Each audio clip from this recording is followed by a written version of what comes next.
Come on. All right.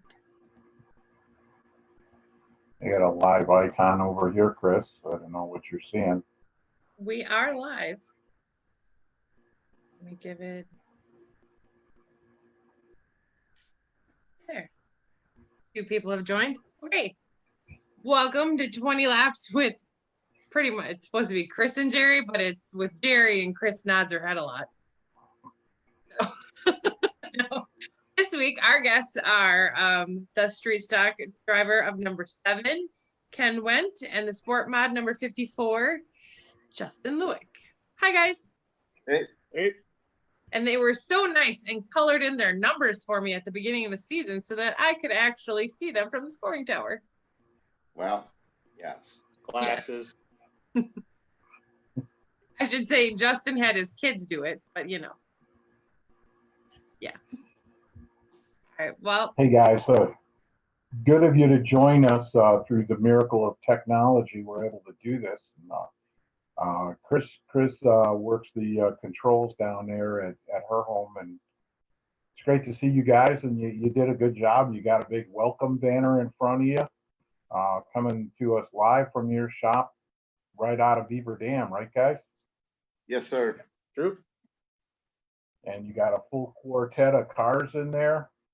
And obviously both your street stock, Ken, and sport mod. That's really cool. Beaver Dam obviously being your home track. Ken, we'll kind of pick on you a little first as far as a Q&A session. Okay. You've been around this sport for a long time. Let's face it, and I got the gray hair to go with you. So we've been doing this a long time. Give us a brief rundown about Ken Wendt, how you got started, and how long you've been doing this. Well, I'll tell you what. As far as the racing deal goes, if you want to go back as far as any kind of motorsports, I ran my first demo when I was 15 years old, and I've been doing motorsports ever since.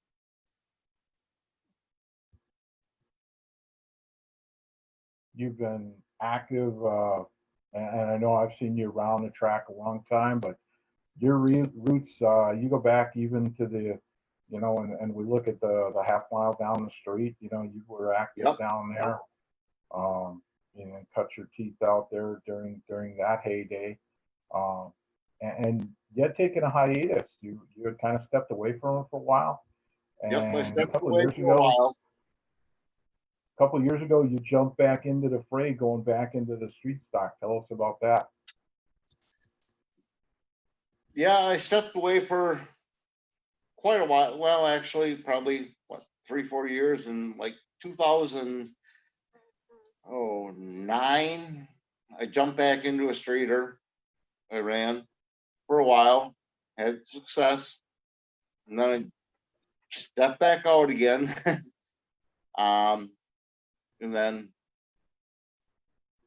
I mean, the fairgrounds, I ran there for years. I had a lot of success there. A lot of wins. Got to the point where, derbies, ice racing, slinger enduros, and stuff like that. And just got to the point where I figured, I want to take a break for a while. My uncle's raced. I built a car for my cousin. I ran his car at Beaver Dam, had success there and everything else. And I stepped back and I met Justin, and it all started from there again. And the street stocks, while they look like things haven't changed that much, they really have in some degrees, because the tires are different, but also technology within the car, within the shocks. You guys are doing, I know we talked in the green room, you're doing some experimenting again, trying to get that number 7 machine handling better. And it's a combination of what the driver likes, but also what you put underneath the race car. And then tell us about that, how you get to that process. Exactly. It's not like 10, 15 years ago. Everything has changed. Everything's totally different. Technology, you know, your shocks, everything. It's not like the old days, you know, you run by the seat of your pants, you know, what you feel is good in the car and everything else, you know, like today. It all depends on shocks, springs, everything, and what you like in the car and everything. You know, Well, scaling is the biggest thing. and the Years competition ago in when that I street ran, stock division is pretty stout. yes, it is. There's not one competitor out there right now that can win a feature. Everyone can win. It's not like years ago, you know.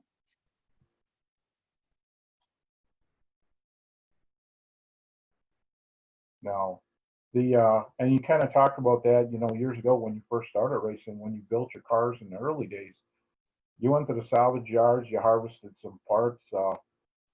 Really, there was very little quote unquote bought parts, performance enhanced. It was all stuff you took home as a fabricator and you rubbed on it and you did what you needed to do.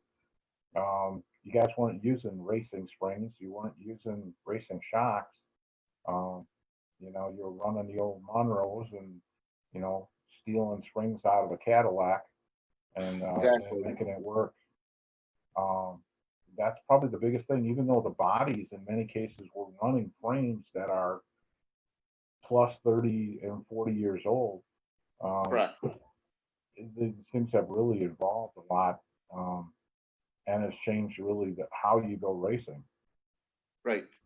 When I started, I have never ever bought a car in my life. Every car I've raced, the day I started, I built every car, motors, everything. Um, I experimented with shocks, everything. I bought Fleet Farm shocks, everything. I bought from different year car or whatever it is, and I just played with it, springs, everything. But like today, totally different. Yeah, back in the day, you and I are probably a little closer in age than Justin, and we referred to that as F and F, speed and supply. Yep. That's where you went, and between that and the salvage yards, that's how you put your stuff together to go racing. Right. It's just the evolution has come in, but also the safety equipment's changed. You're from the era where it was open face helmet, bubble shield, and a bandana, and you crawled in that race car and you sat there alone. To today, where full face helmet, the containment seats, the head and neck restraints, the collars.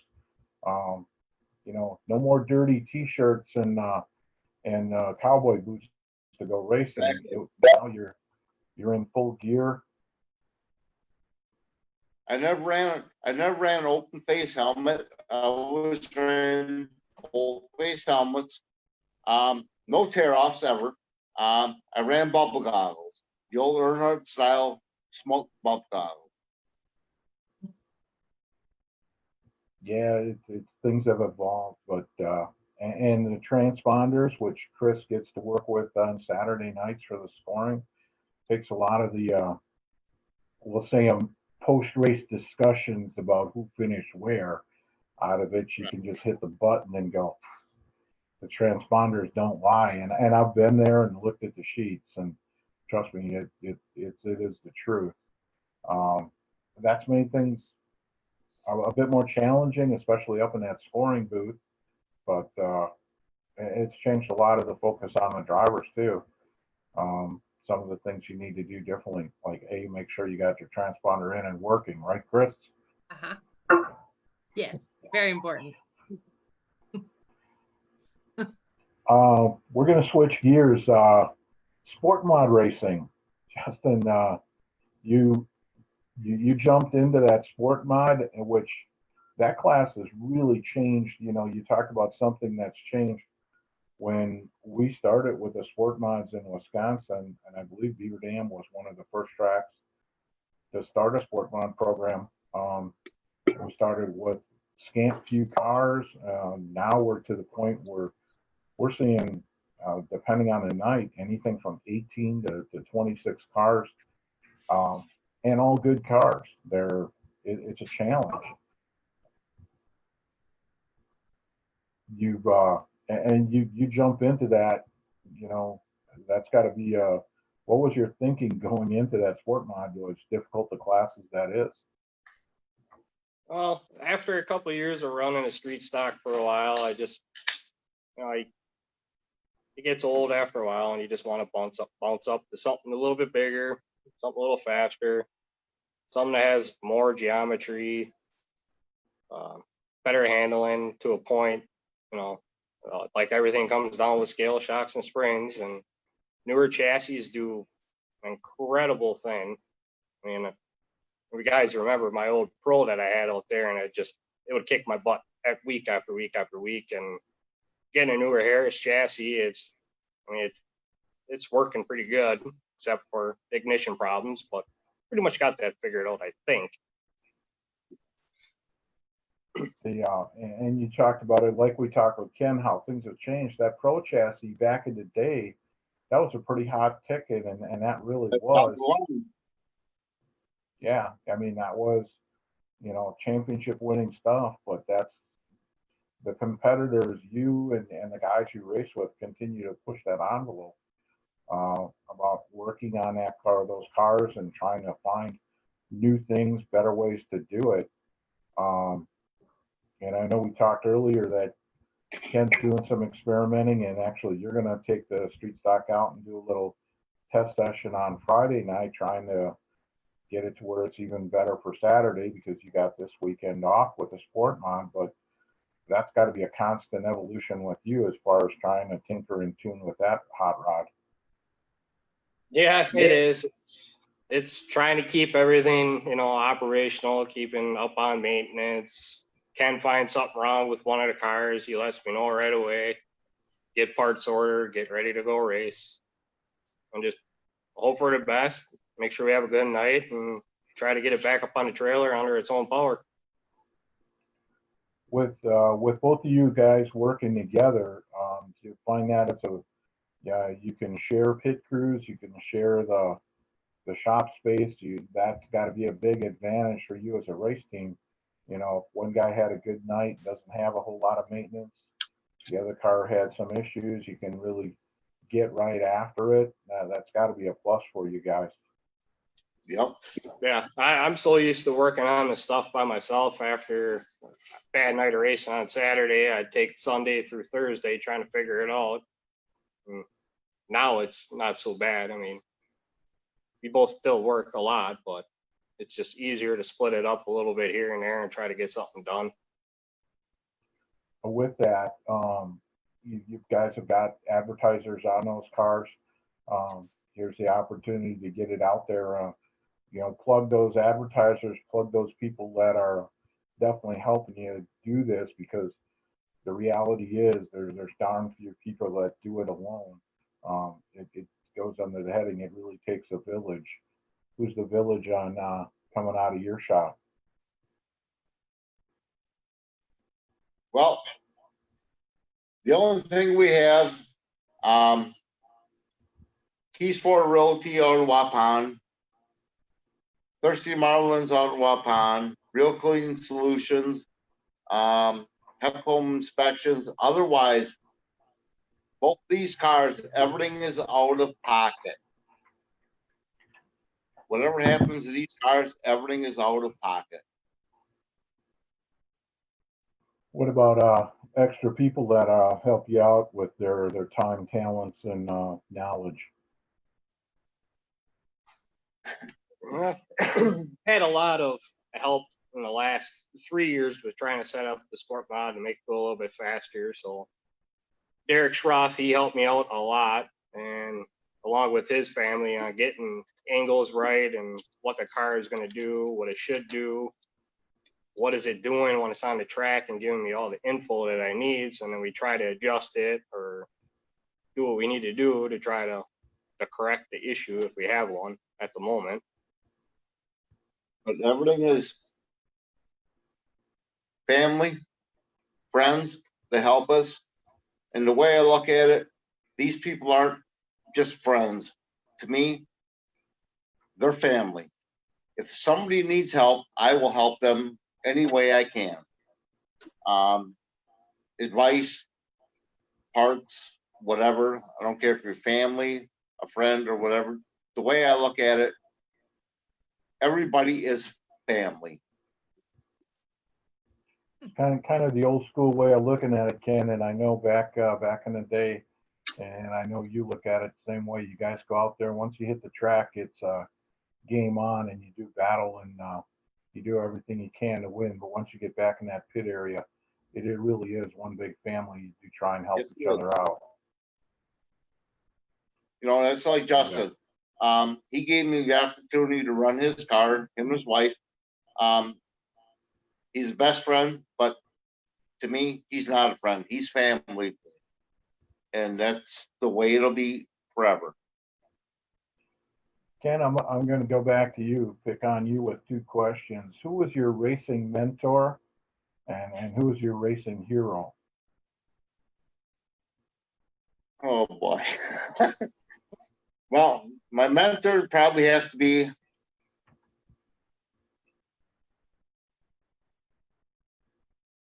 my uncle. He ran back when Al Woods had track. Okay. As far as I'm gonna have to say Alan Quickie. Hands down. Good answer on both of those. Justin, you get the easy one now. You got the extra minute that Ken didn't get. Who would be on your list? Well, it'd have to be my uncle. It was the 54 has been in the family for quite some time. It was his number. Everybody kind of knows Steve Freeze. He ran it for a while. And then once Freeze decided to retire, I took over the number and kept it on the dirt track. Yep, he's a good guy. I ran with him at the fairgrounds.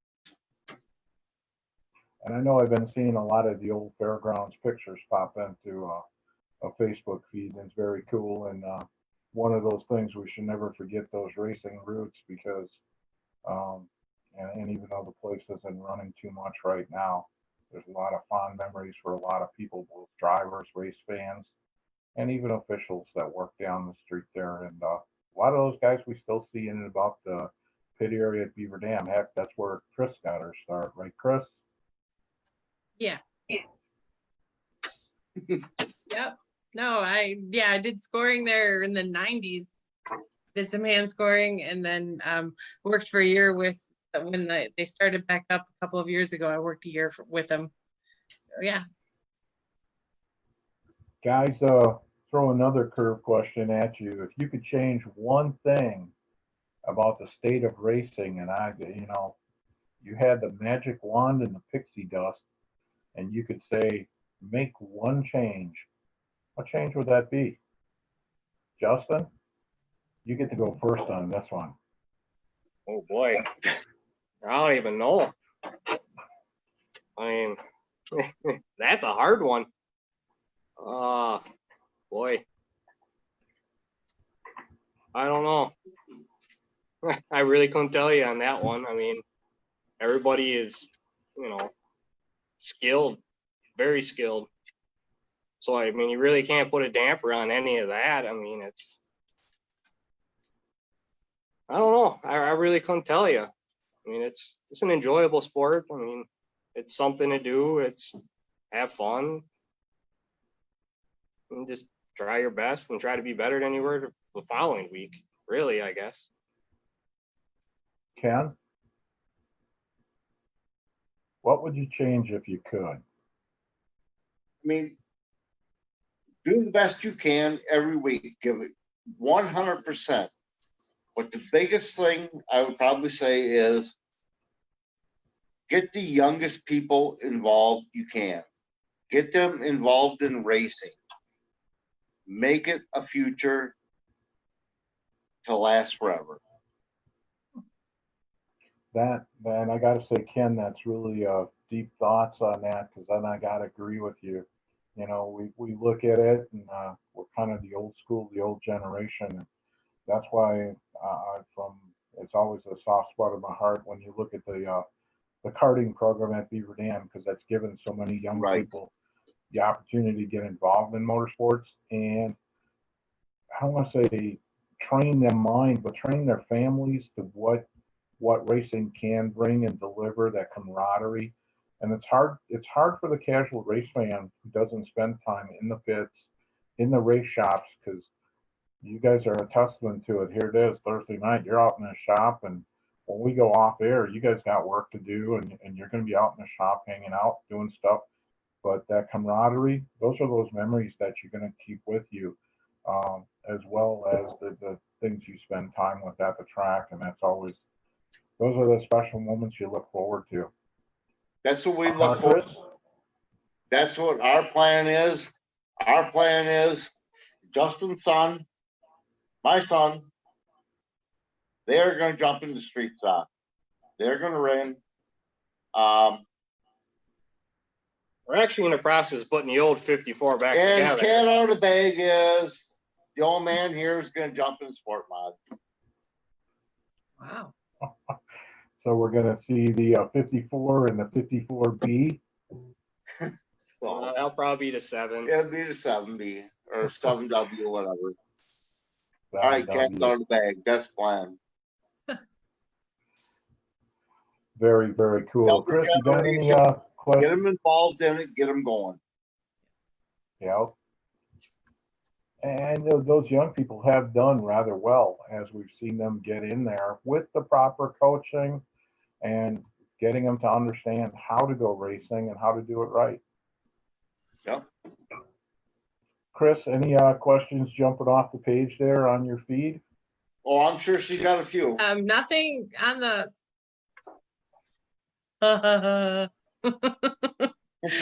There isn't any questions coming through on the Facebook post. Heather Marie says, "Hi guys." I'm not sure who that is. Yeah. There you go. Oh, even waved at her. That's so nice of you. Well, Justin already answered why the 54, so I got that one. But why the number 7, Ken? Young quickie. Okay. See, I don't know that. There. I've actually had that number ever since I started. My demo cars, when I started with when I was 15 years old, had the same exact number, everything. And I was stuck with it. I mean, yeah, I've ran a different car with a different number on it, 99, stuff like that, but number 7, that's just it. The real quick Alan Kawicki interjection for those of you guys that see the pace car driver or pace truck driver at Beaver Dam.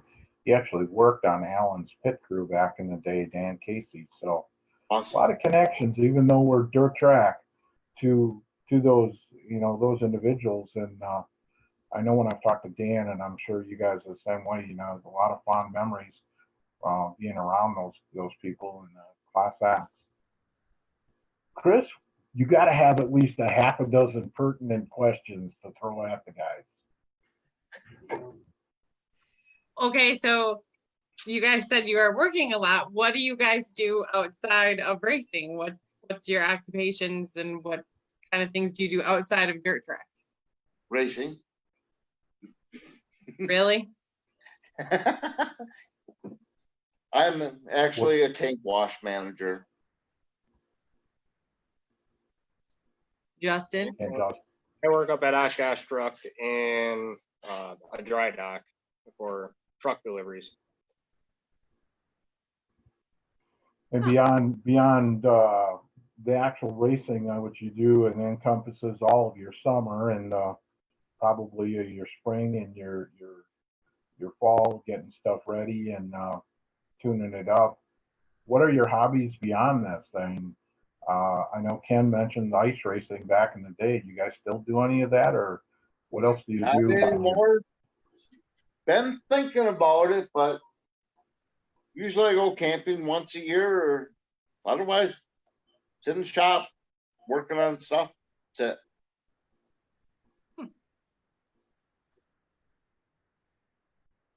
Yeah, that's all the Chris, what questions else you I got. Nope, that's it.